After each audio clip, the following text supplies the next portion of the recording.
Hey guys, it's Ashley, and today I'm going to be doing something that I haven't done in a really long time, but I've been meaning to, and that is the Hamilton book tag. Cue the applause. This book tag was going around book 2, but years ago when Hamilton first became a real phenomenon and a thing, and I've just been putting it off, and I don't know why. I think it's because I wanted to make a really cool video where I had me doing different parts of the song like Christine did, because I thought that was so cool, but I just realized that I don't want to put in all that work to do all that, and I'm not very good at video editing, so this is where we are now. We're just gonna go ahead and do it like a normal lip syncing tag. Let's get started. Pretty sure this tag was created by Maureen at Maureen Kiwi, who's really awesome. I'll leave her video linked down below, and I just want to get into this, so let's just go. I'm so excited. First I gotta get to Hamilton. Oh my god, I have no service right now. It's been raining so hard recently. I think it just like knocked over our power line or something. Our service is just, it sucks right now. I can't even get into Spotify. Are you kidding me? I literally was watching YouTube videos this morning. How do I not have any service right now? No. What else was in the room where it happened? Where it happened? Where it happened? No one else was in the room where it happened? Where it happened? Where it happened? My God, you got to trust, but we never really know what got discussed.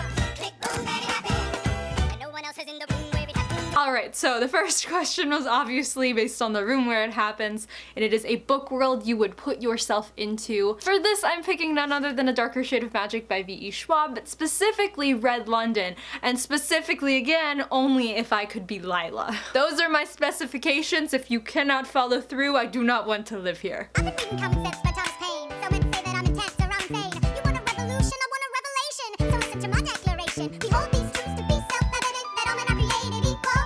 And when I become a Jefferson, I'ma compel them to include women in the sequel. Work! Look around, how lucky we are to be alive right now. Okay, for Schuyler Sisters, it is an underrated female character. For this one, I'm gonna go with Menon from Throne of Glass. I haven't, obviously picked up this series in a while. I haven't been a part of that fandom for a while and like looked at fan art and things like that, so I don't know if Menon plays a more prominent role in the future, or, I mean, she plays a pretty prominent role in this book, but like still, if people still talk about her enough, because I think that she's just badass and she deserves to be recognized as much as Selena does. Like, I know the action in the street is exciting, but Jesus, between all the bleeding and fighting, I've been reading and writing. We need to handle our financial situation. Are we a nation of states? What's the state of our nation? I'm past patiently waiting, I'm passionately smashing every expectation, every action's an act of creation. I'm laughing in the face of casualties and sorrow. For the first time, I'm thinking past tomorrow. And I am not throwing away my shot. that is my favorite part of that whole song. It's just that moment right there. So the question for my shot is a character that goes after what they want and doesn't let anybody stop them. For this, I feel like I could have picked pretty much any YA heroine, protagonist, literally anybody. I feel like that's all that they do, but I'm going to specifically choose Hannah from Gemina. This book, she faces some tough stuff, and she just lives through it all. I'm just gonna pick any protagonist from Illuminae. Just all of them. Just every single one. They're amazing. Instead of me, he promotes Charles Lee, makes him second in command. I'm a general. Whee! Yeah, he's not the choice I would have gone with. He shits the bed at the Battle of Monmouth. Everyone attack! Retreat! Attack! Retreat! What are you doing? Lee, get back on your feet! There's so many of them! I'm sorry, is this not your speed? Hamilton, ready, sir! Have Lafayette take the lead! Yes, sir! I don't know if that was a good part to show for this song, but that's what I landed on when I skipped through the song, so that's what we're gonna get. So Stay Alive is a character you wish was still alive. So for this question, I am going to be talking about something that happens at the end of A Court of Wings and Ruin. So if you have not yet read this book, just mute this until I put this book down. Really, obviously nobody major dies in this book, but I'm talking about the Bone Carver and the Surreal, especially the Surreal. I liked him. I liked them both, and I'm kind of pissed and sad that they left because I liked them. Granted, I can't remember a lot of what they did in these books, I just remember vividly liking them. I'm burning the memories, burning the letters that might have redeemed you. You forfeit all rights to my heart. You forfeit the place in our bed. You sleep in your office instead. Without me, the memories of when you were mine.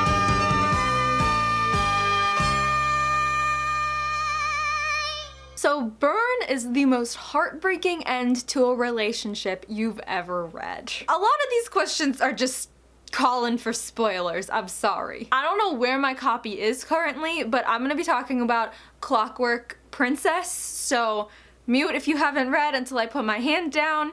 I'm talking about Jess. No, not Jess. No. Not Jess. There's no Jess. Tessa and Will. I'm talking about Tessa and Will. Especially in the epilogue, it wasn't even that they decided they were gonna break up. It was just that he died of old age, and it was the sweetest thing ever, and I can't get over it, and I'm just gonna cry thinking about it. I loved it so much, and I hated it at the same time. It was heartbreaking, but I loved it, and I don't know how to feel anymore. I don't. You'll be back, soon you'll see. You remember you belong to me. You'll be back, time will tell. You remember that I served you well. Oceans rise, empires fall. We have seen each other through it all. And when push comes to shove, I will send a fully armed battalion to remind you of my love.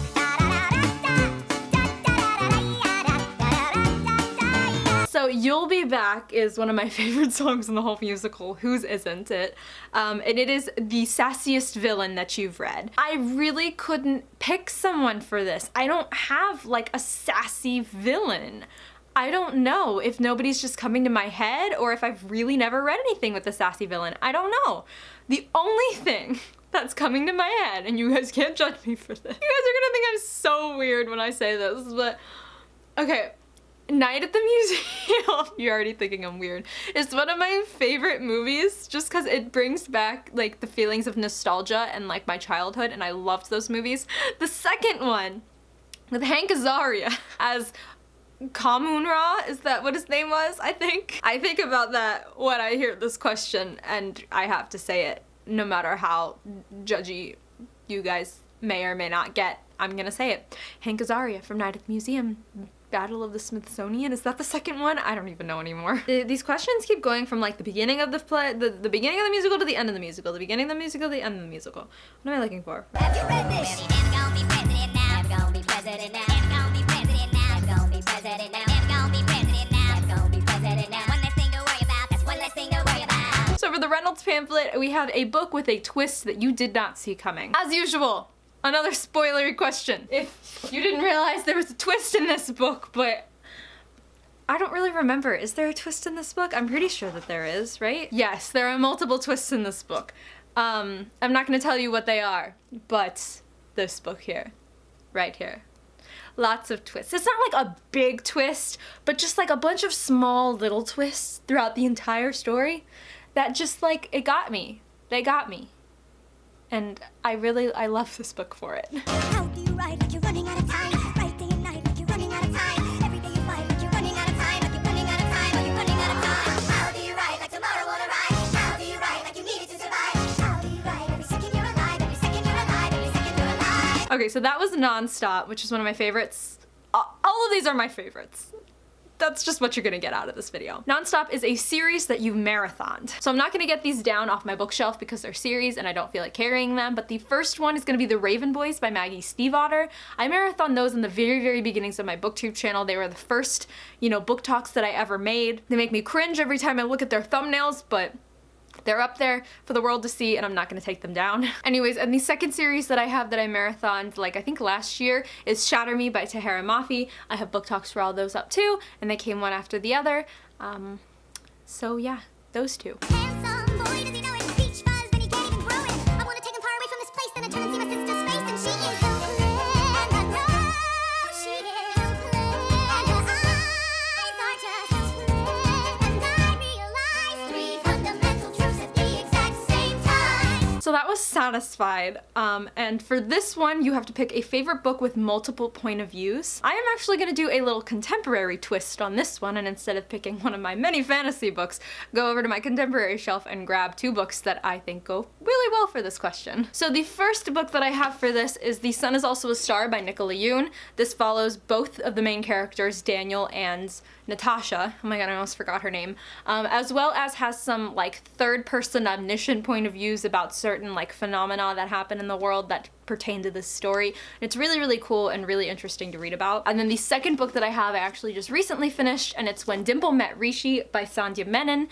This book is super, super adorable, and it actually swaps point of views within one chapter, which is really, really awesome. And it was just super adorable to read the same scene being told from two different point of views at basically the same time. So definitely recommend. Who dies, who tells your story? Every other founding father story gets told. Every other founding father gets to grow old. But when you're gone, who remembers your name? Who keeps your flame? Who tells your story?